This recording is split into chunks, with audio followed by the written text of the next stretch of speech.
Ketok pintu. Oke, kembali di ketuk pintu, ketuk pikiranmu, ketuk hatimu. Terimalah inspirasi menarik dari setiap orang yang memang bisa memberikan inspirasi. Oke, saya akan mulai dengan sebuah narasi ya yang mungkin standar, bahwa perjalanan hidup manusia itu nggak bisa ada yang duga gitu ya. Ada yang menjadi bintang tiba-tiba, ya. Ada yang memang terseok-seok dan prosesnya menjadi sangat lama. Tapi yang saya bawa kali ini ke dalam pembicaraan adalah seseorang yang perjalanan hidupnya buat saya luar biasa gitu ya. Langsung aja nih sahabat saya Kang Atep Kurnia, mangga Kang, ya. Perkenalkan diri Kang Atep teh di mana di Cicalengka, di asal kali? Saya dari Cikancung. Cikancung ya. Oke. Sering disebutin kalau ke Bandung dari Cicalengka. Dari Cicalengka ya. Lebih terkenal Cicalengka. Nah, pokok bahasan yang mungkin akan kita gali hari ini adalah mengenai budaya literasi ya. Seorang anak muda, kalau saya bilang masih muda nih ya, sudah demikian banyak menulis di berbagai media, kemudian sudah menghasilkan berbagai buku ya, yang justru sekarang itu kalau menurut saya banyak dibenturkan dengan persoalan-persoalan perubahan paradigma terhadap tata cara literasi. Yeah. Ada perubahan besar gitu. Nah, yang saya ingin tanyakan Kang Atep, yang pertama adalah bagaimana nih perjalanan Kang Atep ya menjadi orang yang gila buku gitu, gila membaca. Kumaha Kang? Ya, saya mungkin harus bercerita dulu sejak awal ya, sejak saya masa kecil gitu. Saya lahir di kampung kan. Latar belakang keluarga saya, bapak dulu kerjanya serabutan. Pernah jadi ngurus ayam petelur, kemudian pernah ngurusin kerbau, dan terakhir menjadi penarik becak di Kiara Condong. Nah, dengan latar demikian ditambah dengan latar belakang pendidikan orang tua saya yang bisa dikatakan minim ya. Kedua orang tua saya, bapak dan ibu, sebenarnya SD juga tidak lulus.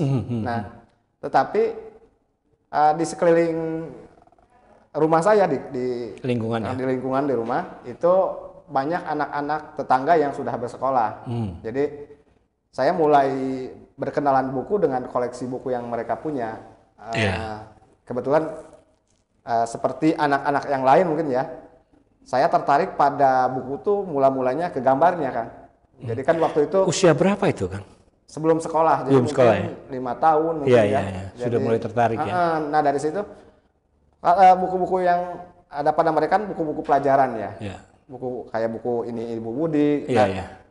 Ketertarikan saya ke buku itu lewat koleksi buku mereka, di gambarnya terutama ya. Jadi di gambarnya. Kemudian juga saya punya paman dari pihak ibu yang juga gemar menggambar. Jadi mungkin itu gabungan dari paman saya, kemudian dari lingkungan saya, dari lingkungan di rumah gitu, di kampung.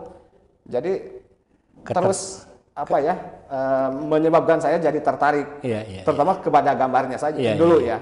Tapi kemudian ketika SD, terutama menjelang kelas 5 dan kelas 6, itu kan dulu suka ada kebiasaan untuk menggunakan RPUL kan, himpunan pengetahuan itu. Nah, dari situ juga saya mulai tertarik untuk mencatat. Jadi di buku-buku catatan saya, di buku-buku catatan di sekolah itu saya mulai mencatat fakta-fakta penting yang saya dengar dari radio misalnya, dari televisi gitu ya, televisi tetangga karena di rumah tidak ada TV. Nah, misalnya nama-nama ibu kota negara, kemudian mata uang, dicatat nama presiden. Nah, ini kebiasaan ini terus membekas ya, terus jadi kebiasaan bagi saya ketika masuk SMP. Bahkan ketika masuk SMP saya sudah mulai melakukan perekaman tradisi lisan kepada orang-orang tua di lingkungan saya di kampung ya. Itu terutama misalnya saya mengumpulkan pujian, ya, puji-pujian dalam bahasa Sunda, kemudian ada sisindiran atau pantun dalam bahasa Indonesia, dan tradisi lisan yang lain saya tuliskan. Lagu-lagu Sunda gitu saya tuliskan. Nah ini barangkali yang secara tidak langsung menuntun saya untuk belajar menulis gitu ya, menulis. Tadinya kan mencatat saja kan fakta-fakta, kemudian tradisi lisan. Ternyata kemudian setelah 10 tahun atau 20 tahun kemudian, ketika saya 2003 saya mulai. Oke. Kalau yang pernah saya sedikit baca ya, itu ada urusan membaca sesuatu yang ditemukan di kuburan. Iya.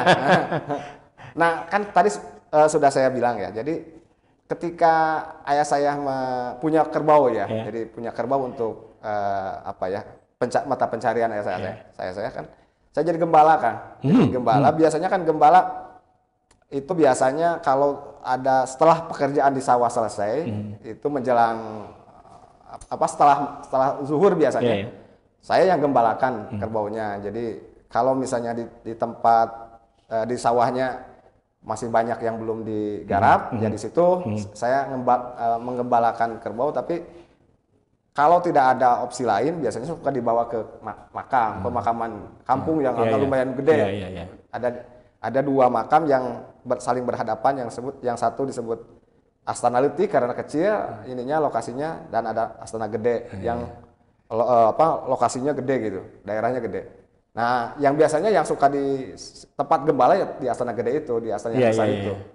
Nah, di ujung timur ada perkampungan. Jadi ke sebelah barat itu makam, tapi batasnya sawah. Tapi ke sebelah timurnya ada perkampungan. Nah, di antara batas antara makam dengan perkampungan itu suka ada tempat orang membuang sampah. Nah, disitulah saya menemukan beberapa buku ya, bukan menemukan wangsit ya, di kuburan. Bukunya buku kecil, kecil itu dalam bentuk nadoman ya. Nadoman itu bercerita tentang letusan Gunung Galunggung tahun 1982. Tapi bukan hanya di makam itu saja saya menemukan buku ya. Jadi segala dibacanya. Ya dulu waktu kecil saya dibaca. Jadi luar biasa sebetulnya, dimanapun Kang Atep berada, selama di situ ada yang bisa dibaca gitu ya, kan. Betul. Nah Kang, kalau yang saya dengar juga Kang Atep kan putus sekolah waktu itu ya. Iya. Putus sekolah lalu bekerja. Iya benar. Sebagai kalau dalam bahasa Inggris blue collar-nya, buruh di pabrik, pabrik. Itu masih sempat baca juga? Masih sempat. Jadi ketika saya selesai SMA tahun 1998, karena kondisi keuangan di keluarga saya kurang mampu, sementara adik-adik saya juga harus sekolah ya. Jadi artinya si orang tua bilang ke saya, wayahna ini untuk adik-adikmu dulu, nanti kamu kalau ada rezekinya mungkin bisa lanjutin. Nah makanya ketika itu saya cari kerja Kang lowongan. Ya kebetulan tetangga juga masih kerabat jauh ngasih lowongan ada di pabrik pekerjaan, tapi pekerjaan sebagai harian lepas. Jadi harian lepas. Jadi saya mula-mula bekerja di luar sih. Jadi itu bekerja di pabrik itu dalam satu hari berapa jam? Ya 8 jam. 8 jam dan masih bisa baca? Masih bisa baca, tapi itu kan biasa. Ini waktu fase ketika saya menjadi operator mesin Kang. Karena kan nunggu mesin ya? Nunggu mesin jadi operator mesin. Mula-mula kan saya hanya jadi tukang cleaning service gitu ya. Selama setahun, nah kemudian setahun kemudian saya jadi operator mesin. Mesinnya mesin beaming namanya. Mesin yang gede, panjang gitu untuk menggulung benang. Nah, waktu saya masuk ke situ untuk waktu ya antara satu gulungan ke gulungan yang lain itu kan lumayan ya. Satu gulung itu kan 2 jam, 1,5 jam gitu. Ada waktu ketika saya tahu bahwa proses sebelumnya lancar di mesin sebelumnya yang disebut dengan mesin sizing ya. Itu lancar, berarti kan ke bagian saya lancar. Ya, ada waktu senggang 1 jam lah paling tidak atau 2 jam itu saya gunakan untuk baca. Bukan tidur ya, baca. Bukan, di bawah mesin ya. Itu di bawah mesin itu ya bacanya. Di selang. Nah, di aus. Apa yang dibaca? Buku sastra, karena buku sastra ya. Sejak awal ya, sejak SMA paling tidak ya, saya sudah mulai suka baca karya sastra. Oke, nah sekarang peralihan nih dari tadi buruh pabrik, kemudian Akang mulai memilih jalur sebagai penulis ya. Itu kapan tuh? Itu sekitar tahun 2001. Ya, saya dengar juga dapat beberapa penghargaan kan untuk penulisan ya. Terus udah ini campur bahasa Sunda nih ya. Ada orang Sunda, sok kalupasan gitu. Gini, berapa artikel yang sudah ditulis Akang di media mainstream? Untuk semua ya, semua tulisan barangkali sampai sekarang ada 1000-an. 1000? 1000. Ya, itu ada puisi, ya ada cerpen, ada esai, paling banyak esai. Dan itu secara ekonomis bisa menggantikan penghasilan dari pabrik itu? Kalau untuk waktu itu waktu saya mulai nulis kan 2003 kan, langsung dalam dua bahasa, jadi dalam bahasa Sunda dan bahasa Indonesia. Untuk ukuran waktu itu, karena media untuk saya mempublikasikan karya itu masih banyak ya, korannya masih ini banyak, itu bisa dikatakan bisa mencukupi untuk kebutuhan. Dan passionnya ada di situ ya? Iya. Daripada di pabrik, mending di situ ya, tersalurkan gitu kan? Ya meskipun secara penghasilan kan tidak tentu ya. Iya. Tapi kan dimuat selalu dimuat kan yang saya dengar kan? Apa aja tuh medianya kan? Waktu itu waktu 2003 pertulisan pertama saya di Cupu Manik yang bahasa Sunda ya. Bahasa Sunda ya. Yang itu sekitar bulan Agustus 2003. Nah kemudian 4 bulan kemudian tulisan saya yang pertama dimuat di Pikiran Rakyat. Di opini, di rubrik opini. Nah itu. Jadi dua bahasa. Dua bahasa saya menulis sampai sekarang. Dan itu sebenarnya perantaraannya ya tadi yang disebut dengan transisi Kang, itu 2001 itu karena saya sering ke Bandung. Jadi sering ke Bandung bergabung atau ikutan acara-acara yang diselenggarakan oleh Paguyub Panglawungan klub buku Giri Mukti namanya. Panglawungan Giri Mukti sebagai hasil dari salah satu rekomendasi dari Konferensi Internasional Budaya Sunda. Nah, kebetulan waktu konferensi itu saya ikut sebagai peserta dan tercatat sebagai mahasiswa karena waktu itu saya masih kuliah. Tapi kuliah UT gitu. Kuliah UT. Jadi hanya bayar 50.000 kalau umum kan kalau tidak salah 200.000 waktu itu. Gede untuk ukuran saya. Nah, barulah setelah bergabung, terutama atas bimbingan Kang H.W. Setiawan, saya belajar menulis. Jadi kan tadinya saya kepikiran. Jadi Kang H.W. salah satu mentor saya. Mentor ya. Karena kepikiran, jadi apa manfaatnya saya berkutat dengan bacaan. Jadi saya pintu masuknya ke sana, ke arah tulisan tuh.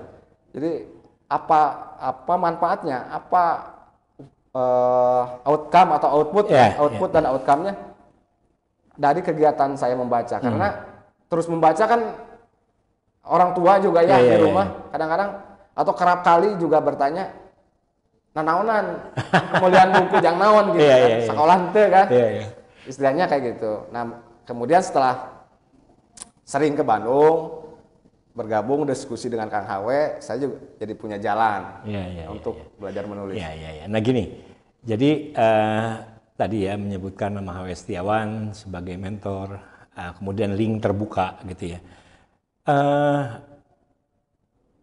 Saya sih melihat bahwa kekuatan Kang Atep ini sebagai tadi disebutkan penulis, peneliti ya, kemudian juga mungkin orang yang sangat concern sama literasi, sangat punya perhatian dan passionnya di literasi gitu.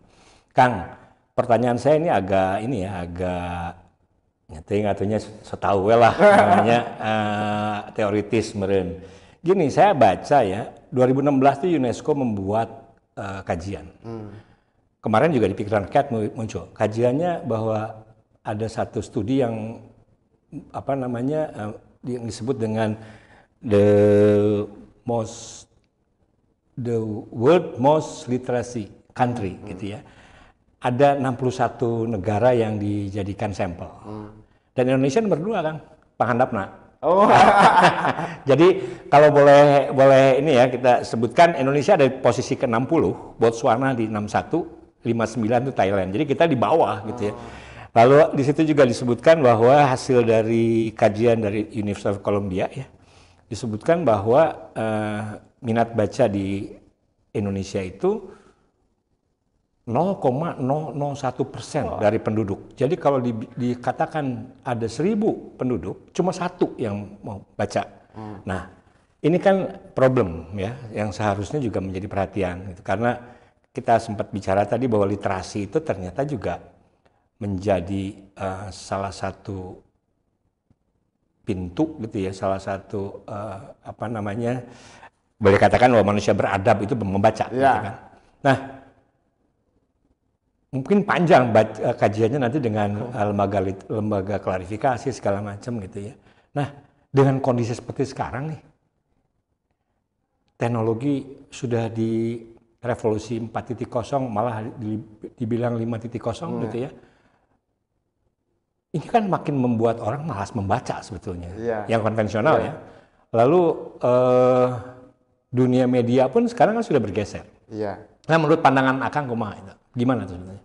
Kalau tadi soal Indonesia ada di posisi 62. 60 Kang? 60 sorry. 60 saya kira ini memang harus dirunut dari akar budayanya ya. Jadi sampai sekarang kita tidak terlepas dari kelisanan Kang. Jadi kelisanan itu kan ada 2 ya. Ada kelisanan primer atau kelisanan dasar dan kelisanan sekunder atau kelisanan kedua. Nah, di kita tuh kelisanan primer maupun sekunder terus jadi dominan. Jadi artinya ketika pertengahan abad 19 orang Belanda memperkenalkan sistem pendidikan modern di kalangan pribumi di antara bangsa kita ya. Itu pengaruh tradisi lisan dari sejak itu juga sampai sekarang tidak terlepas. Jadi kita sebenarnya bisa dikatakan secara umum belum sempat mengalami terbatinkannya tradisi nilai-nilai literasi. Umumnya begitu karena yang sangat literat ya mungkin sedikit ya segelintir orang seperti tercermin pada misalnya pergerakan nasional. Sejak 1908 kan orang-orang yang menjadi penggerak pergerakan nasional kan orang-orang yang terdidik, yang artinya kan membaca buku. Sementara yang umumnya orang Indonesia kan masih berkutat dengan kelisanan. Kemudian dalam perkembangannya kemudian kan sejak orang pribumi kita lah bangsa Indonesia berkenalan dengan radio misalnya sejak tahun 20-an atau 30-an. Nah, kita sudah mulai diperkenalkan dengan kelisanan kedua oleh orang Eropa ya. Jadi artinya tadi belum mapan. Udah ada yang baru gitu ya. Ada yang baru. Iya. Kan kelisanan kedua itu artinya meskipun tetap berpijak pada tradisi tulisan karena ada skrip ya yang dibaca oleh penyiar radio bahkan kemudian penyiar TV ya. Itu kan tetap disampaikan secara lisan. Apalagi kemudian terjadi revolusi ketika internet muncul sejak tahun 2000-an Nah, dari situ ini justru bisa dikatakan memperlemah terbatinkannya tradisi literasi atau tradisi keberaksaraan di kita. Nah gini, kita masuk ke kondisi negara kita sekarang. Jadi artinya bahwa media sosial itu menjadi salah satu pilihan ya. Jadi literasi yang kita bahas sekarang sudah lari nih ke medsos. Orang-orang membaca medsos. Kemudian padahal mereka juga tidak punya budaya literasi membaca medsos. Yeah. Yang di medsos itu juga kan kita tahu persis ya, hoax, fitnah, gitu kan. Lalu ada media mainstream yang jadi lembaga klarifikasi, tapi orang tetap percaya yang di medsos yang benar, gitu kan. Yeah. Nah, menurut Akang kondisi kayak begini itu kan menjadikan, misalnya ya, contohnya paling gampang adalah budaya toleransi, ya. Kalau orang percaya dengan apa yang ada di medsos dan tidak membaca tidak membaca gitu, ini menjadi rawan sebetulnya ya. Iya, toleransi, radikalisme segala macam yang sekarang sedang digaung-gaungkan menjadi rawan ketika orang memang tidak membaca. Dibaca teh di medsos, dipercaya teh gitu kan. Nah ini kumaha menurut Akang bagaimana? Satu, di pola komunikasi Kang. Kan pola komunikasi yang dibangun di tradisi kelisanan itu kan dua arah. Sama ini terjadi di kelisanan kedua. Jadi dua arah kan, beda dengan tradisi literasi ya. Tradisi literasi kan komunikasinya satu arah. Jadi kita, nah ini implikasinya sangat besar. Komunikasi yang dua arah, bersifat dua arah, artinya kan akan terjadi interaksi kan. Tadi misalnya kita buat status kemudian dikomentarin atau itu kan bisa jadi, kata bahasa Sunda, papaseaan gimana ya. Misalnya kalau tidak sepakat kan bisa langsung. Tapi untuk tradisi literasi kan yang seperti di koran gitu, majalah kan ada jeda dulu. Jadi kemuncul jadi tradisi yang sehat, polemik kan. Ada perang betul. Nah, implikasi yang paling sangat signifikan menurut saya dari situ adalah tradisi literasi kan mengajak orang untuk berjarak dengan apa yang terjadi. Jadi ada waktu untuk berpikir, memikirkan kritis. Intinya sebenarnya dari literasi itu kan mengajak orang untuk satu paham, bukan mengingat. Nah, bedanya dengan tadi komunikasi yang dua arah sifatnya gitu. Mengingat. Yang tradisi literasi sebenarnya pemahaman, dan yang kedua adalah kritis. Kritis membaca apapun ya, fenomena, orang gitu. Nah, ini yang membedakan ketika kita sekarang aktif di media sosial. Jadi sikap kritis ini yang tidak ada. Oke. Dan artinya kan tidak membaca sebenarnya. Betul. Benar ini. Kayaknya ini kalau kita bicara teoritis masalah literasi, tentang literasi lalu berkaitan dengan kondisi bangsa kita sekarang ya, capeklah Kang. Ya benar. Kita belok sedikit nih ya, bahwa tadi sudah disampaikan masalah medsos ya. Ini juga penelitian nih. Salah satunya adalah bangsa kita katanya membaca itu, literasi yang benar ya, membaca itu kebanyakan antara 30 menit sampai 50 menit. Jadi sejam lah ya. Tapi menghadapi gadget itu membaca di gadget 9 jam kan. Jadi kumaha kualitasnya ya, terbayang lah itu. Nah, Akang punya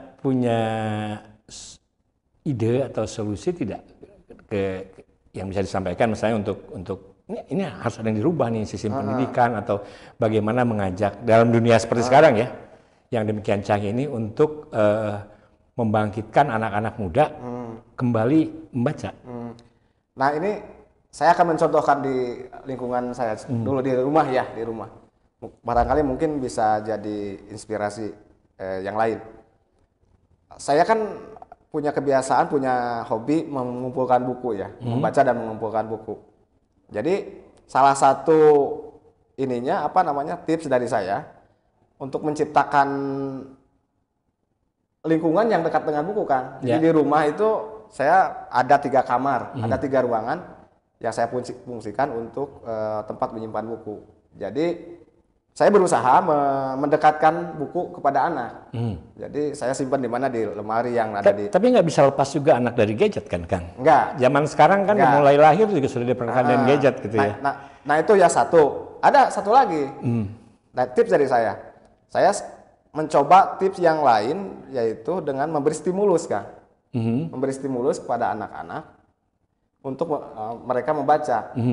Jadi misalnya ya, karena anak-anak saya arahkan membaca buku anak-anak, jadi majalah anak-anak dan lain-lain.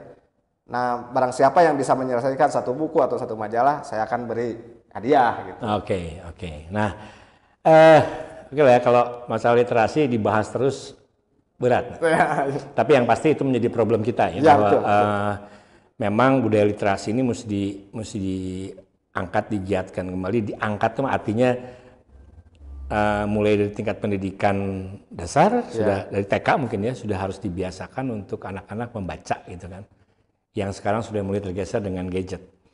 Lalu tadi data statistik yang mengatakan dengan buku cuma 50 menit paling banyak, gadget 9 jam juga bisa gitu ya. Nah, saya sih sekarang masuk ke ini, Kakak kan menulis buku ya. Iya, mohon. Lalu salah satunya juga kalau tidak salah tidak hanya membuat buku tapi menulis juga tentang Sunda ya. Iya. Budaya Sunda. Ada beberapa yang berkaitan juga dengan sejarah Bandung. Ada. Ya. Saya cuma ingat 2 nama sebetulnya di buku-buku Bandung ya, Pak Haryoto Kunto sama Pak Katam, Sudarsono Katam ya. Semerbak Bunga di Bandung ya. Lalu Bandung Raya, lalu ada Bandung Tempo Dulu ya. Pak Katam juga demikian. Nah, setelah itu kita nggak dengar. Akan menulis apa tuh apa yang diangkat dari Bandung? Sebenarnya dari karya-karya para pendahulu, katakanlah pendahulu ya, Pak Haryoto, kemudian Pak Katam, itu para pendahulu saya, senior saya, itu banyak celah yang bisa saya masukin. Di antaranya yang saya kerjakan yang ini, yang baru nih. Nah, ini yang riwayat orang Eropa beken di Bandung ini. Nah, ini salah satu celah. Nah, ya menarik kayaknya riwayat orang Eropa yang beken di Bandung. Kalau lebih menarik lagi ya, kalau buat yang menonton ini mungkin selain orang-orang ini kan suka ada cerita-cerita yang asik lah ya, misalnya juri gitu kan. Oh, kita tuh selalu dibumbui dengan itu ya, mistis segala macam. Skandal misalnya ya. Bisa diceritain nggak? Siji we Kang lah. Satu tokoh di Bandung ini aja luar biasa ya. Ini salah satu celah tadi ya, saya sebutkan celah dari buku yang Pak Haris ya. Jadi mereka tuh katakanlah tidak menyertakan ya riwayat hidup orang-orang nggak dalam lah ya yang mereka sebutkan. Nah, makanya itu jadi salah satu motivasi saya untuk menulis gitu ya, mencari. Itu referensinya didapat dari Indonesia atau dari luar negeri? Kebanyakan dari pustaka berbahasa Belanda yang sekarang bisa kita akses dengan gratis. Iya. Lalu masalah penerjemahannya lah namanya gampang namanya ya. Banyak ininya. Nah, salah satu misalnya ya yang tidak jelas juga ya. Jadi yang saya klarifikasi di buku ini misalnya tentang Bertus Kups misalnya. Bertus Kups ini disebut sebagai wali kota pertama Bandung. Iya.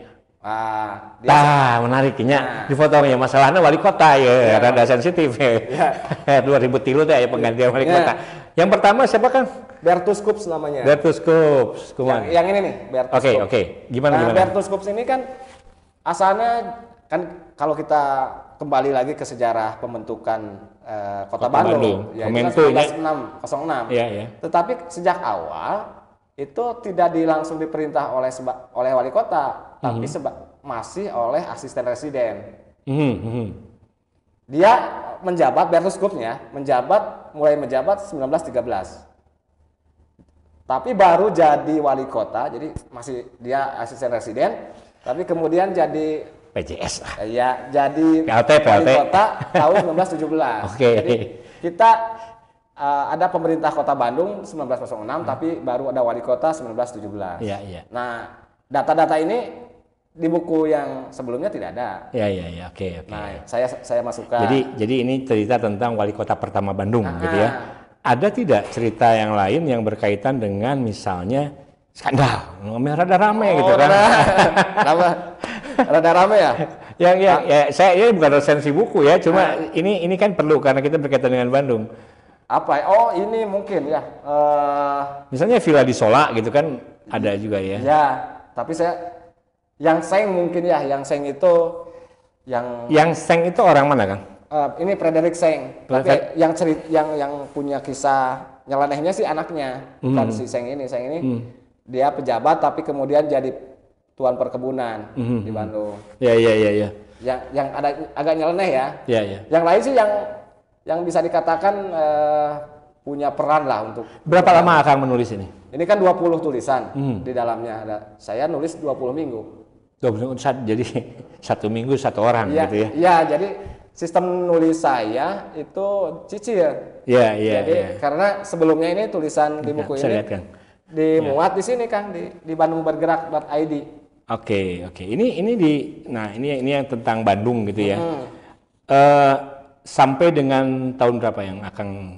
Ini yang terakhir tahun 20-an 30-an yang ini. Ini yang disebut orang beken itu. Ya tak sebagian ya, karena sebagian. Ini mungkin ada sambungannya lagi nanti sekuelnya. Nah, ini ada salah satu pendiri dari Braga Permai ya? Ya. Perhimpunan ini. Yang menarik itu, Kang. Kalau Braga ya, kita kan Braga itu kan disebut-sebut, ada yang nyebutin berasal dari kata Sunda ngabaraga. Oh gitu? Iya. Ngabaraga itu ngabaraga tuh apa ya?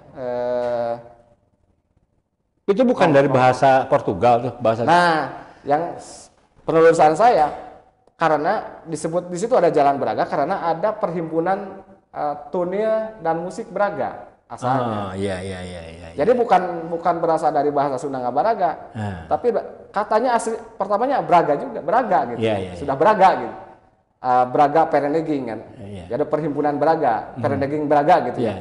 Perhimpunan Braga. Nah, ini perhimpunan yang mengkhususkan dirinya untuk hiburan teater ya, drama, sajian musik gitu. Di situ di seputaran Societe Concordia yang sekarang jadi Gedung Merdeka. Jadi di gedung itu ada 2 perhimpunan. Ada yang satu Societe Concordia untuk nongkrong-nongkrong ya, orang Eropa elit gitu. Nah, yang satu lagi untuk tadi perhimpunan teater dengan musik. Iya. Nah, penulisan tentang Bandung ini baru sebatas itu saja. Nah, untuk saya ya. Iya. Ada yang satu buku kebetulan sudah habis. Namanya Jejak-Jejak Bandung. Itu agak serabutan sih. Misalnya itu juga melanjutkan yang Pak Hari Kunto. Bisa dikatakan begitu. Jadi saya memperluas ya, memperdalam tulisan-tulisan yang sudah dihasilkan oleh Pak Haryoto, kemudian Pak Katam. Misalnya salah satu contoh, saya nulis di buku itu yang Jejak-Jejak Bandung soal pariwisata di Bandung ya, perkembangan pariwisata di Bandung. Sampai hari ini? Enggak, sampai zaman kolonial ya. Jadi artinya ada masanya di Bandung, kalau istilah Sunda itu usum piknik. Usum piknik. Jadi bukan hanya tahun 30-an itu bukan hanya orang Eropa saja ya yang punya klub-klub ya, punya komunitas-komunitas ekskursi. Tapi pribumi juga punya. Ada. Ada salah satunya apa tuh? Itu Bandung Ekskursi Club. Itu pribumi itu? Pribumi yang pendirinya Pimred, pemimpin redaksi koran Sifat Tahunan, Pak Bakri Suratmaja dengan Muhammad Kurdi. Jadi selain orang Eropa waktu itu kan orang Eropa mulai di Bandung itu kan dengan adanya Headnote Pan Bandung NM Streken itu sudah mulai mengembangkan pariwisata kan di Bandung. Nah kayaknya dengan perkembangan itu kemudian muncul ada perhimpunan Bandung Poraet atau Bandung Permai atau Bandung Maju. Ini juga mendorong orang pribumi untuk punya komunitas sendiri ya, melakukan perjalanan. Jadi Bandung itu sebetulnya dari daya tarik pariwisata dari dulu ya? Dari dulu. Sudah ada daya tariknya? Iya, paling tidak sejak pertengahan abad 19 sudah ada. Sekarang juga masih sebetulnya? Masih sampai sekarang. Oke, luar biasa. Oke, Pak Bidaus. Oke, Kang. Ada lagi satu nih ya. Selama pandemi kemana wae? Nah, selama pandemi kan saya kerja ya, kerja di kantor. Jadi tapi kan kebijakannya ada WFH WFO ya. Tapi kebanyakan saya kebagian di rumah karena jarak dari rumah ke kantor kan 40 km kan. Jadi saya kebanyakan di rumah, waktu sebanyak itu ya saya gunakan untuk menulis dan membaca dan menulis. Dan hasilnya sebagian ini. Nah, masa pandemi itu kan buat kita nih pengalaman pertama. Ada pandemi COVID-19. Akang berani menulis bahwa sebelumnya juga kita udah pernah ini yang kayak beginian. Kenapa sih gitu ya, pakai sieun segala gitu kan. apa yang akan tulis berdasarkan kajian sejarah yang akan baca ya berkaitan dengan saya baca nih tentang. Nah ini saya selama pandemi nulis buku 2 ini kan. Jadi yang pertama yang ini nih. Zaman Woneng wabah sampar di Priangan. Ya, ini. Ya. Kemudian yang ini kuris ya. Jadi vaksinasi cacar. Jadi ini dua-duanya sebenarnya sempat dimuat secara bersambung ya. Ya. Yang ini dua-duanya di ayobandung.com. Oke.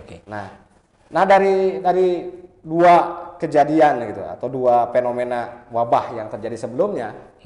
Saya jadi tahu bahwa penanganan yang sekarang dilakukan itu memang tidak jauh berbeda. Ya udah pernah kita ngalamin hal yang sejenis ya. Misalnya kayak konsep karantina wilayah, terus karantina. Ini bahasanya kan PPKM. Ya, itu sama ya. Misalnya ada cerita mengenai di Garut ya, itu meninggalnya penghulu besar Garut gitu ya. Nah itu karantina siapa yang orang ditanya di tracing ya istilah sekarang tuh tracing dicari jejaknya siapa aja siapa kontaknya barcode yang namanya Peduli Lindungi itu ternyata sudah ada sejak dulu. Kemudian tempat karantinanya ya itu sampai sekarang di tempat saya di Cicalengka ada daerah yang disebut atau kampung disebut Pangbarakan. Jadi dulu tempat membarak orang untuk memisahkan orang, untuk mengkarantina orang ketika terjadi fenomena ini wabah sampar. Ada tempatnya. Ini juga menarik ya kalau anak-anak muda zaman sekarang, generasi sekarang tuh nggak ngerti apa kuris. Padahal sama aja mau vaksin ya. Gitu. Ini vaksin ternyata juga sama, sejarahnya panjang juga. Vaksin ternyata bukan hal-hal baru ya. Sekarang mungkin anak-anak muda termasuk saya juga baru berkenalan. Tapi hasil bacaan saya dan kemudian saya tuangkan dalam tulisan, oh ternyata bahkan sejak awal abad 19 vaksin itu sudah mulai diperkenalkan di Indonesia. Oke. Nah ini juga di online, dilepas di online, dijual di online. Online ada. Kang, balik lagi ke masalah literasi ya. Ini kan tulisan akan menulis karena membaca. Pastilah. Nah, kembali lagi ke tadi kondisi negara kita yang disebutkan sebagai buruk ya dalam konteks membaca gitu kan. Nah, dengan maraknya medsos sekarang, dengan orang mulai menggunakan gadget untuk membaca, itu bisa di-save nggak? Jadi artinya kan baca juga gitu di gadget ya? Iya, sebenarnya kan ini ya Kang. Apakah ini akan ditinggalkan gitu? Budaya membaca klasik ya, artinya dengan buku ya orang kita mungkin satu angkatan yang pernah main ke Palasari kan sepi pisan. Lalu ke Cikapundung cari buku gitu kan. Sekarang saya lihat juga beberapa toko buku sudah mulai parem ya. Gramedia sudah mulai, ya saya sebutin nama lah. Nah, kira-kira dengan orang mulai baca koran aja kan? Iya, benar. Ya saya masih ingat di rumah tuh dulu tahun sekian yang langganan 300.000, sekarang cuma berapa orangnya? Saya masih langganan PR gitu. Jadi budaya membaca yang sebenarnya itu kan sudah bergeser ke gadget. Ya. Salah tuh sih. Apakah problemnya nanti apa memang harus gitu ya? Coba ini deh. Jadi saya tadi sempat bilang bahwa sebenarnya dengan adanya internet termasuk media sosial itu sebenarnya mendekatkan ke literasi. Literasi dalam arti membaca ya. Karena apa yang kita lihat gitu kan terutama kan huruf ya, alfabet. Jadi sebenarnya dengan adanya gadget, dengan adanya internet sebenarnya mendekatkan. Tapi kan membacanya bukan membaca dalam pengertian itu. Membaca dalam pengertian untuk kita paham dan kita kritis. Yang idealnya itu. Betul. Terus kaitannya tadi dengan tradisi atau peradaban cetak ya.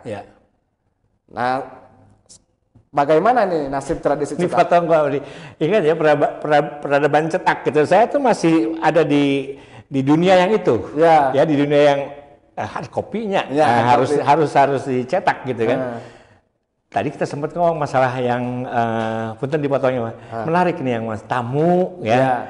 dan ya kan penghuninya gitu kan. Nah itu tuh kumaha? Ini sebenarnya bukan pendapat saya pribadi. Ada ahlinya namanya Max Prensky yang nyebutin istilah digital native sama digital imigran. Oke. Ya. Intinya orang atau generasi yang lahir sejak tahun 2000 ke sini ini sudah jadi pribumi digital atau digital native. Sementara saya Kang ya, itu sebagai tamu semah gitu ya. Yang mau tidak mau harus menyesuaikan diri dengan apa yang sekarang sedang berlangsung. Mau tidak mau. Karena paradigmanya kan lain ya. Kok gini? Ada apa namanya, saya tamu gitu ya. Beratnya kalau nggak mau masuk gitu kan. Oh iya. Namu horea mah gitu kan. Nah itu banyak juga terjadi di generasi saya ya. Yang nggak mau bertamu, jadi itu maju-maju. Ya, makanya kan ada yang memilih sikap untuk kalau HP ya, tidak telepon pintar, tidak HP smart gitu ya. Tapi hanya untuk cukup SMS dengan telepon.